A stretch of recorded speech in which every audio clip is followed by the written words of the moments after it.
اعوذ باللہ من الشیطان الرجیم بسم اللہ الرحمن الرحیم۔ حکیم قیوم خان کلیدی شفا یوٹیوب چینل پر اپنے بھائیوں سے مخاطب ہے اور آج میں اپنے بھائیوں کے لیے ایک نسخہ لے کے آیا اور یہ نسخہ حب کچلا کے نام سے بنتا ہے، یعنی حب کچلے خاص، حب کچلے خاص اس ٹائٹل سے یہ نسخہ بنتا ہے۔ ابھی اس کی فوائد کیا ہوں گے اور یہ کن چیزوں سے بنتا ہے تو وہ اجزاء اب بھائی نوٹ کر لیں، لیکن اجزاء بتانے سے پہلے سب بھائیوں سے ایک نہایت ہی مؤدبانہ گزارش کی جاتی ہے کہ آپ بھائیوں سے جتنا بھی ہو سکے اس چینل کو زیادہ سے زیادہ سبسکرائب کرے، لائک اور شیئر بھی کرے اور بیل کا بٹن بھی دبائے تاکہ اگلا نوٹیفیکیشن آپ بھائیوں کو بر وقت مل جائے۔ اب میں آتا ہوں نسخے کی جانب۔ کچلا 4 تولے لے کر پانی میں بھگوئے، پانی ہر روز بدلتے رہے۔ ایک ہفتہ بعد کچلی چیر کر اس کے اندر ایک چھوٹا سا پتا ہوتا ہے، وہ آپ کو نکالنا ہے کیونکہ وہ زہریلا ہوتا ہے، اور جب آپ وہ پتا نکالیں گے تو پھر 4 تولہ پلپل سیاہ کے ہمراہ،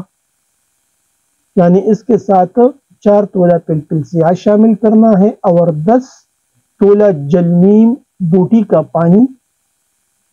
جذب کرنا ہے بذریعہ کرل، اور اس کے بعد 20 تولہ آب ادرک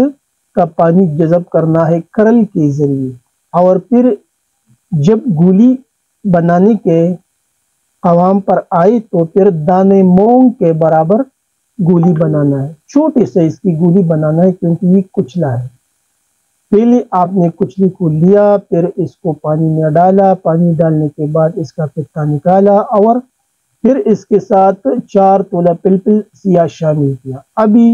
اس کی جو رگڑائی ہے، پہلے آپ 10 تولہ جل نیم بوٹی کا پانی جذب کرنا ہے، لیکن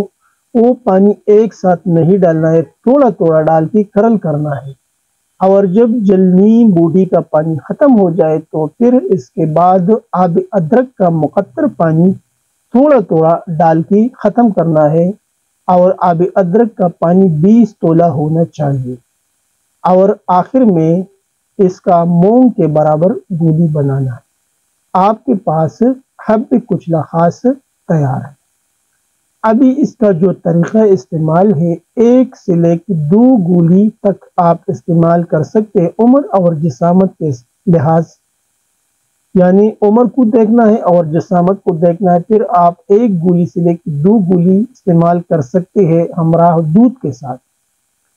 ابھی اس کے فوائد اس کے نام سے ظاہر ہے، لیکن یہ وجہ المفاصل، ضعف ہضم اور بلغم دمہ کے لیے نہایت ہی مفید دوا ہے۔ یہ تھا آج کا ایک آسان سا اور مختصر سا نسخہ جو میں نے بھائیوں کے ساتھ شیئر کیا۔ آخر میں سب بھائیوں سے اجازت مانگتا ہوں، اللہ نگہبان۔